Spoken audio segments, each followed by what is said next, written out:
173 centimeters in feet? First of all, we need to know the value of 1 centimeter in feet. It's always 1 centimeter equals 0.03280839895 feet. Now we have to multiply 0.03280839895 by 173.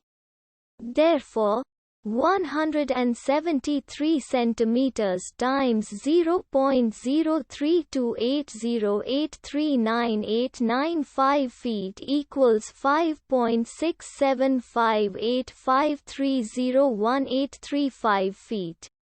So, in other words, 173 centimeters equals 5.675853018335 feet. We hope you have enjoyed this video.